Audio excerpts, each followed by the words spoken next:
accountable. But I think about my brother every day, and I wish I could hug him. But I know that I'll never be able to see him again.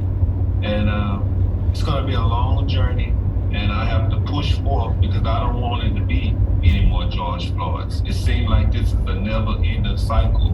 We're in the court of law, and Dante Wright is murdered 10 miles away in Minneapolis. It's horrifying just to understand that people are killing other human beings, and I hope not because of the shade of their skin. And so to speak to that sense of a never-ending cycle, Mr. Crump, you represent families of black people who were killed by police, including some who have not seen justice, Breonna Taylor, Ahmaud Arbery, and others. Why do you think the verdict went in your favor this time? At this time, there was some measure of justice? I think George Floyd's case was unique in the sense that you had Darnella, that 17-year-old high school student, capture George Floyd literally being tortured to death by Officer Derek Chauvin by putting his knee on his neck for 9 minutes and 29 seconds, where the bystanders were begging, pleading with him, please take your knee off his neck, and they refused to do so. And I think everybody who saw that video, you cannot unsee that video once you see it. It galvanized people not only across America, but all across the globe who saw that video. And I think that was very important to getting the guilty verdict. And so in light of that, is this case an outlier? Is it the exception, or is it the beginning of something new? We are praying that it is a new precedent that will be set to be able to have all Americans be included when we say with liberty and justice for all. And so we pray that those marginalized minorities, especially black people in America, will be able to look at the fact that you have Dante Wright. They are filing charges quicker than we ever seen them. Andre Hill, Columbus, Ohio, filing charges quicker than ever seen them. Ahmaud Arbery, filing charges. So we hope there's a new precedent. Now, whether they will be convicted or not remains to be seen. You're saying there's a new precedent for filing charges, but as you point out, these killings just don't stop. Just yesterday, a teenage girl in Columbus, Ohio, was killed by a police officer. How do you reconcile the measure of justice that you have seen in George Floyd's case with the fact that these killings continue?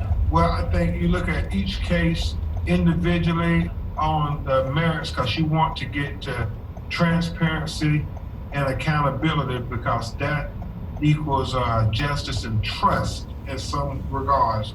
And so I think we got to be able to pass the George Floyd Justice and Policing Accountability Act, because we have to change this culture and behavior of police where they shoot first and ask questions later when it's black people.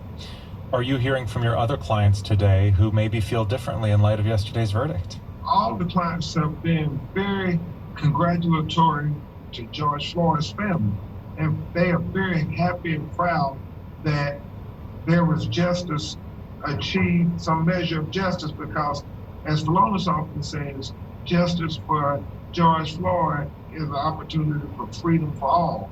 And they want to believe that in Breonna Taylor's case, that the Department of Justice is going to open up an investigation, and that will give her family some measure of justice. Pamela Turner, they have an upcoming criminal trial that the Floyd family is going to attend. And so May 13th, at the 2-year anniversary of Pam Turner, we're going to have a march for black women in Baytown, Texas. And so I think a rising tide raises all ships. The fact that George Floyd got the historic guilty verdict is inspiring people in all of these tragedies.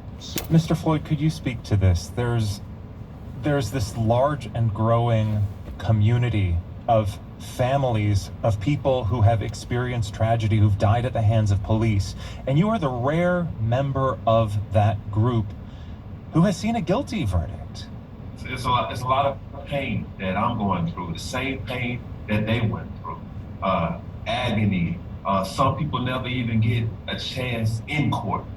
But through me, I'm going to speak up for them, because the times that I have seen people get out and they never get justice, like Pamela Turner, Eric Garner, Ahmaud Arbery, it's so many people that we need to help. But I'm happy that Merrick Garland, the Attorney General, he's going to look into what Minneapolis has going on, because there's too many people that are passed it for nothing. Nobody wants to be a part of this fraternity. And if we can push the George Floyd Policing Act to help end this qualified immunity, to make these officers human. They are the law, but they are not above the law. I know that your brother's death has changed your path in life. Can you talk about where that path leads for you now? That path leads to helping others, counseling others. Like I said once before, it seems like this is a never-ending cycle.